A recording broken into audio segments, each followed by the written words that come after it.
بسم اللہ الرحمن الرحیم۔ خطبہ نمبر 60۔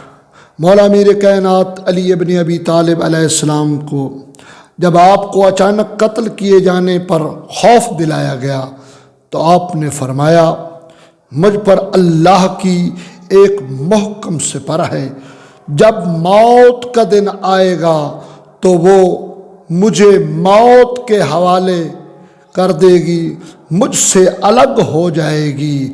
اس وقت نہ تیر خطا کرے گا اور نہ زخم بھر سکے گا۔ اللہم صلی علی محمد و آل محمد۔